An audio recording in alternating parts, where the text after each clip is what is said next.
Welcome to the Online Success Journey Podcast, your opportunity to discover and learn from entrepreneurs like yourself. This is not your typical podcast, but a place where you can get the real story and find out how real people encounter speed bumps and detours, but journey through to find success. Now here's your host for the Online Success Journey Podcast, Patience. Hello everyone and welcome to Online Success Journey. This is episode 151. Are you ready to join the clan? Today we have Jonathan Rivera, the king of podcasting, the founder of the Podcast Factory, where he helps his hosts get high-value clients using direct response podcasting. Hello, Jonathan. Well, what a big intro. Thanks for having me on the show, Patience. Thank you for coming. I know the client is anxious to hear your story, so let's get started with the basics. Can you tell my client a little bit about your background, about what you did before you started your own online podcasting? Yeah, sure. So out of high school, I got a trade. I became an electrician. I worked 7 to 3:30 in the boiling hot Florida sun. Did that for about 9 years. And interestingly enough, I was reading a little bit about your story and your mom dying, and I had that happen in my life, except it was a little bit later on. And so when my mom passed away, I knew that I didn't want to be where I was. And so I made a change to become an entrepreneur. I got into real estate, made a ton of money, lost it all, rebuilt the business. And then I started my online business to hedge against another real estate crash. So that brings us to today. How did you get into podcasting? Why are you called the king of podcasting? Other people have called me that, and I've just I've tried to stop using it, but it keeps coming up. It's kind of sticking to me. But some other people actually came up on an interview where somebody called me the king of podcasts because I'd done so many shows. But really, it was I always wanted to create some kind of media. I wasn't into writing at the time I got online. Everybody was doing blogs. I wasn't into it. I couldn't sit there and write a post, but I could talk into a mic. And so that's what I did. I went a different route to become a leader in my market. I started with audio, and it's kind of stuck. I've been doing that since 2009, I think. Wow. What has made you be successful in podcasting while others have failed? Because others, they will start podcasting and they will just go to episode 5 or 6 and then they will stop. So what is your really secret? Oh, you don't want to hear this. You don't want, especially you're like on 150 episodes. My secret is not having my own show. That's the secret for me. I have co-hosted about 8 shows. I currently do not have my own show, and it's a whole lot easier when there's somebody else that's responsible for the content. But then you live a 4-hour a week. So how does this work for you? No, still there is a secret, Jonathan. You have to tell us the secret behind it. So tell us your 4-hour a week then. Yeah, that was actually one of the things that got me into online marketing and this digital world that we're living in was Tim Ferriss's 4-hour work week. And I did that. I have done that. I did it for many years in my real estate business, and I just recently had to jump back in because our manager quit, so I'm no longer doing 4 hours a week on that business. But I do make sure that I have total control of my schedule, and so using a journal, planning my time blocking, I'm able to get away with working about 20 hours a week now. 4 to 5 days a week, 20 hours total. Okay. What is the most dangerous belief an online entrepreneur can have? The most dangerous belief? God, there's so many. I'll tell you, one of the most dangerous things that has affected me is not always believing in myself and not always trusting my gut and looking outside for answers when for most of us, 90% of the time, the answers are already inside us and we're looking for validation outside. So what do you tell for those people who are still looking for the validation? They want to start something once they have maybe 200 shows, or they want to start something once they have like appeared on 100 podcasts, because I have other guests who wants to do that. So what do you tell to those people? I think the big thing, because I'm pretty sure that you had mentioned that most of the people listening here are in the early stages, either getting ready to leave the 9 to 5 or just started an online business. I think the advice that I would give myself 9 years ago or whenever I started online would have been to invest more in my environment rather than my education. Because I think one of the things that we see online is there's always a new course, there's always a new ebook, there's always a new software, and all that in my mind is distractions. The best place to invest would be to invest in an environment with people who are thinking at a higher level than you, and that will help elevate your game quicker than anything else I've seen. So how do we start on looking for this environment and getting into them or nurturing them? Yeah, it's that's really tricky, and actually, it's one of the reasons I started the podcast factory was because I got into situations where I got mentorship from certain people, I got advice from certain people, and it worked, and I was grateful for the help that I had gotten from these folks, and I wanted them to be able to help more people like they helped me. And that's really how the Podcast Factory started. It was me talking with my mentors who had helped me build my business and sharing those conversations with the world. So how do you get into those situations? That's different for everybody. I just happen to be hanging out with certain people. I saw who was doing the things that I wanted to do, and I just got close to them, helped them, and worked with them, and did whatever I could to get near them and eventually get mentored by them. Okay, so yes, you wanted to help people, you want to do also to learn from doing podcasting, but why do you do what you do, Jonathan? This, at this point in my life, I am actually, and I might be overthinking this because my another mentor of mine is my father-in-law, and he tells me I'm thinking too far ahead. But I have a couple things in mind. Number one is that I want to make sure that my family is taken care of, and not just right now, not just this year or next year, but for the next 2 generations at least. And that's where my father-in-law tells me I'm thinking too far ahead. But I want to make sure that I set up something that really puts my family in a position to get ahead for the next couple generations. There's that part of it. The other part of it is the people that have mentored me. Like I said, there's so many different gurus online that you could follow, and most of them don't know what the heck they're talking about, and they'll sell anything without testing it. And I want to protect the public from that. And that's why I make sure that the people that I work with are top quality.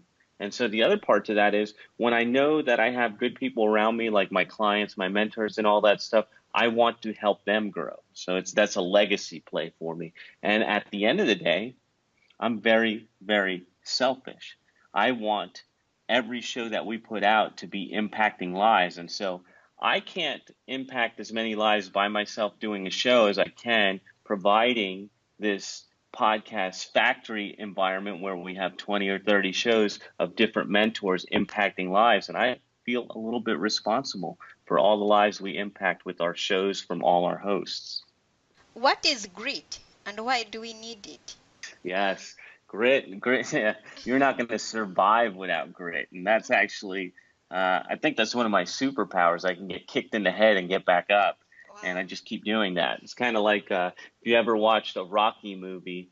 Rocky goes in the ring and he just gets beat up and pounded on, and his eye is puffy, he's bleeding, he's in a daze, and the stupid guy, he just gets back up. And that to me, that's what grit is. No matter how hard things get, no matter what you run into, your dream, your vision, your reason for doing what you have to do needs to be big enough to push you through all those punches that you get. But sometimes, we get really punched so hard, and you're already on number 9, and you are like there on number 10, and you get really knocked down and you fall. So what do you say to those people to get up? Yeah, and if you don't get up for that round, you're going to have to fight again another day, or you're going to have to give up. And so it goes back to the reason you're doing everything. Is it a big enough reason to drive you to get back up again? If it's not, then maybe you need to look elsewhere. Okay, you've been in a business for a long time. Let's put man aside. How do you know you are successful? Me, I don't, and that's that's pretty much that's here's something that's fascinating to me. Where I'm at right now, I am surrounded by some of the most high achieving people in the world. Like these are ultra successful people that if you had asked me 10 years ago, I never thought I'd be running in this circle. And what I've noticed is that we are all quite dissatisfied. And we're dissatisfied with our performance or our rating or where we're at because we always want more. And so here's the thing I learned from Dan Sullivan in Strategic Coach. When you get to that point where you feel like you're just chasing endlessly on a hamster wheel, not getting to your goals, not achieving the things you want to achieve, step off the hamster wheel for a second. Turn around, look back, see where you came from, look at where you are now, and recognize the gap between those two places. And that's what Dan Sullivan calls it, the gap. And when you do that, you realize, good grief, yeah, I guess I am successful because I've come this far. Now let me keep on pushing. And so I'm endlessly pushing. You are surrounded by high achievers. You have great mentors. You have met different people around the globe. But one question, Jonathan, can anyone be an entrepreneur, or are some people more cut out for it than others? You know the answer to that. Come on. You just want me to say it, so I'm the bad guy. No, no, no, no, no. Most people are not cut out for it. Most people will not get up after they get punched a bunch of times. Most people are looking for the easiest, friction-free way to glide through life. And if that's you, then that's okay. You can get a job. You can go do nothing, whatever you want to do. You're not cut out to be an entrepreneur. You have to have some sort of vision. You have to have the grit we talked about, and you have to be willing to suspend all belief. This is one of the secrets that I've learned, patience, recently, is when going into a new situation, you have to be able to suspend all disbelief. Like, oh, no, there's no way I could make that much money. Oh, no, there's no way I could do that. You have to suspend all of that when you're working towards new goals and believe that you can achieve anything that you set your mind to. Because if you don't have that ability, then you are destined to fail. And if you're just going to fail, then there's no reason to be an entrepreneur. But is it okay to fail for like take 2 years out and work on yourself and come back? Oh, yeah, look, here's what the difference is, patience. Us as entrepreneurs and high achievers, we take failure as a lesson. It's not a final judgment. It's a lesson of what we should be doing differently or the change that we need to make. The average person, average ordinary people is what I call them, AOPs. They take failure as a sign that they're not supposed to be doing something, that they should probably quit. And so that's the difference is, do you take failure as a lesson or do you take failure as a final judgment? And I think that right there will tell you if you should be an entrepreneur or not. You made money and you lost it all. What was the secret of coming back on top? It's back to grit. It really is. And it's just knowing, see, after I left my blue collar work and I got into real estate and built my business, I realized that I could not go back to trading hours for dollars, and I had to make it work. And I didn't have any other option but to make it all back or die, is the way I took it. Make it all back or die, because I'm not going backwards. And so that sounds extreme, but it's what was in my head and helped push me through those hard times. What have you learned from business as a whole? I don't know. There's just so much. I think right now, what I'm really focusing on is something that I made a mistake when I first started in business. I tried to do all the work myself. I actually put on tools and rehabbed houses and stuff like that. And I think one of the biggest mistakes I made was not working on the business instead of working in it, which, hammering nails and putting up doors and turning screws is working in the business. I should have been planning better, and I would have seen the things that were coming down the road, and I could have made better decisions. And so right now, I would say that just being a better leader, being a better visionary, and looking at the bigger picture is one of the key things that has helped me. What is the most valuable thing your mentors has told you? There's so much good stuff. There is so much good stuff. So thinking in terms of the online success community, I would say that the tip that we gave about suspending all disbelief when you go and work with a mentor after you've vetted them and everything, suspend all disbelief and do whatever they tell you. But I think, you know what, the most valuable thing is just doing the work. A knowledge alone, and that's why I said when you're starting out, investing in info products and all that stuff might be a waste of time because knowledge alone without application is worthless. But sometimes we need to learn, and then the applying is next. So for you, you are telling us we should apply, then learn later. What is the system, No, Jonathan? I'm saying that school is stupid because you sit there and learn and you don't apply. And so to me, it's better to just learn something and apply it right away. And what happens with most people, especially when you're first starting out, is you learn one thing, then you learn another thing, then you learn another thing. You've already forgotten the first thing you learned, the second thing you learn, and you're going on to learn something else, and you're not applying it. So knowledge and action need to be simultaneous. Yes, you mentioned you have children. So what advice are you going to give your children? Not to go to university or go to college? What advice? No, I can't say that. So that's the talk that me and Cupcake have all the time. That's what I call my wife, is she went to college, she got her MBA, she went to good schools, and she got educated. I got none of that, you know, and so we both have different ideas about school, but the idea for us right now is that he can choose his path, and if he chooses the path of going to school, we're going to make sure that the school is a school where he can make connections because we know how valuable relationships are. And at the end of the day, that's really what's going to move his career forward. But the basic lesson that I have for him right now is solve a problem and get paid. That's the basic lesson. And it's not working, trading hours for dollars. It's solving problems, and whatever the value of that problem you solve, you will be blessed with returns. And what does your wife say? I bet you beat her all She the time saying that, oh, you wasted your dad's money. You wasted all that time and I don't have any education and look at me. Do you think it's fair? No way. I would never say that. I think that what we have is a very special balance because I have the street smarts, she has the book smarts, and then we level each other out. I thought you were going to say you always win. That's what she would tell you. Okay. What is the most valuable thing you have ever given away? The most valuable thing I've ever given away. Maybe my self-esteem when I failed uh, at my first try at real estate, and it took me 2 years to get it back, and so that's 2 years that I didn't make progress. What is one thing that has contributed to your success so far? I will say the major thing is mentorship and being mentored by the right people and recognizing opportunities for mentorship and taking advantage of them. What is one thing no one knows about you? One thing no one knows about me. Let's see. What could I share that would be really, really embarrassing?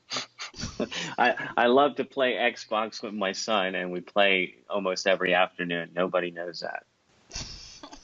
Really? You have time also to play? Wow. Yeah, That of means course. everyone can play. So that's not embarrassing. Okay. What grounds you, Jonathan? My family, 100% my family, and wanting to be a kind and loving father and husband, and it requires work every day. But if you say it requires work, you're scaring people who are not in the relationship or thinking about starting a family. They'll think, work? I'm running away from work. And now he said the family is work. Don't you think you're scaring them? Oh no, no, no, no. I think that's my motivation, but it's I like I said, I am a high achiever. I strive to get better every day, and part of getting better every day is not just my bank account, not just the hours I work, but the time I have with my family. I want to make that better time, and so I always want to improve that. Okay. Do you have any rituals you do to be successful, like everyday things you do? Oh Meditation or yeah, something? So of tell us more course, about yeah. that. Right now, let's see, I'm going to pull out, I actually have it written down here, funny enough, because I read it to myself every morning. So I have this, I get up and I like to hydrate, drink some water. Then I have something called my morning formula, which is a document that has me in the future and what my life looks like with my family. I have a vision board with just beautiful things that motivate me. And just a couple things like some principles that I live by. What else is in here? Affirmations and all that. So I do that first thing in the morning. I shave, I shower, I exercise, have coffee. I read about 20 minutes of a book, and then I plan my day. I do my daily game plan, and that's how I go into every day. You have you ever missed any of those in the order, or you just it's religiously? You just have to follow it every day. You know what? I was just thinking about that this morning. It's funny that you asked that because I did change the order. Like now, when I originally wrote that, I was doing stuff a little bit differently, which was only like, I don't know, maybe 3 or 4 months ago.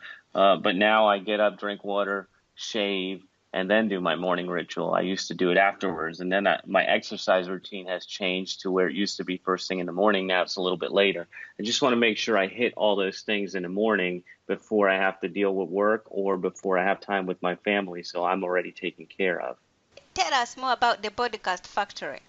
What would you like to know? It's pretty Who's much, this for? Who can benefit from it? How can we listen to it? How can we get all the goodness out of you? Because you know more, you've been around for a long time, so we need everything. So how can you help us, please? yeah, the best thing to do, like the way I look at it is I've assembled some of the smartest, brightest people that I know, people with high integrity, people who are high achievers. And the miracle of all of this with modern technology is that they can all be available to you in your pocket. And that's basically all you have to do is go to thepodcastfactory.com. And once you get to the site, you will find my mentors, other people who I've worked with, and all that right at the touch of a button. And you can listen to any one of those shows and just look for something that's interesting to you and listen to a show and be better off afterwards. Wow. Where do you see the podcast, the future podcast? That's something that we've been thinking about a lot around here, and it's constantly evolving. And right now, what we do is help our hosts who have high ticket offers, 3,000, 5,000, 7,000, connect with their listeners, turn their listeners into raving fans and their best clients. And that's the way we're doing it right now is very simple, similar format to what we're doing here on your show with some direct response elements. For me, the future is still in direct response for what we're doing, but I do believe that podcasting will be better produced and you'll have better audio programming, more thought put into it, and scripted kind of shows in the future, like old time radio, War of the Worlds type of stuff. But more of that because I think that it is evolving, it's still young, and it still needs to mature some. And that's kind of where I see it going. Everyone is now into podcasting. Do you think podcasting is for everyone? Oh, no, no, Or no. is It's it just, overcrowded? Because wherever it is, the podcast shows popping up, popping up. So it's like TV channels popping up here and there. So what do you think on that? yeah, I tend to talk people out of podcasting if they're too early in their business. There's so many other things that they could spend time on, like getting a good offer, making sure that offer is converting, making sure that you have happy clients so that you delivered what you sold them. And so that is really a better time, especially when you're starting out. That's a better way to invest your time. The way I see a podcast is once you have a business that's working, once you have an offer that's converting, once you have predictable sales and you're looking for a way to convert more people to add to your bottom line, that's when a podcast comes into the picture and adds fuel to the fire. Thank you for sharing. So where can we find this podcast and how can we get in contact with you? Yeah, best thing to do is go to thepodcastfactory.com. And I believe that, I'm not sure when this will air, but I'll probably have the 3 Deadly Sins of Podcasting report available. If not, it'll be maybe a book or something, but it's all based around direct response podcasting. And if you don't want that, that's fine. You can just go straight to the site and just listen to the shows and pick a mentor, put them in your pocket, listen to them, and learn from them. Wow. What is the book about? The book that we're actually working on right now is going to be laying out the direct response podcasting framework and methodology that I've put together over the last 9 years. Okay, thank you. As in once it is ready, you will send us the link so we can access it. Sure. The best, like I said, the best place to go to find everything is thepodcastfactory.com. Everything's there. Just click around a little bit. Okay, thank you. So, Clan, there will be more from Jonathan in a moment. If you are listening on one of the many podcast platforms rather than my website and you are encouraged by Jonathan's journey, go to onlinesuccessjourney.com for a bonus portion of the interview. The Online Success Journey is a wonderful membership community built for people searching for paths to success. We are one big clan and you can be part of this community for free. Once you have joined the clan, click on part 2 of Jonathan's journey or over 100 journeys that are available and learn how you can find the right path for your own online success journey. That's a wrap, clan. Remember, success is a journey. Patience and Jonathan. This is not the end of the journey. We hope you've enjoyed listening to part 1 and want to be sure you know there is a second part to this and every journey podcast at onlinesuccessjourney.com, filled with even more success tips, uplifting stories, and even a bit of fun. There are dozens of episodes only available to the members of the Online Success Journey clan. Check out the website and click on Join the Clan for more information. Patience would like to thank you for listening to this podcast, and she has a free audio gift for you at her website. Go to onlinesuccessjourney.com for instant access to this gift. Of course, you know that listening to the journeys of others helps each of us chart our own path. So make sure you're subscribed to be notified as each new interview is posted. There are so many ways to stay connected to the Online Success Journey and to listen in. And if you're enjoying the podcast, we appreciate your help in telling others. One of the best ways to share the benefit you get is to rate and review it at Stitcher and other sites by clicking the stars or completing the ratings form, by clicking thumbs up and leaving a comment on YouTube, or liking and sharing the podcast on social media. To review the podcast within iTunes, simply open iTunes to the podcast, click on Ratings and Reviews, then write a review. On behalf of Patience, and until next time, thanks once more for listening. It is our hope that this podcast will guide you on your own online success journey.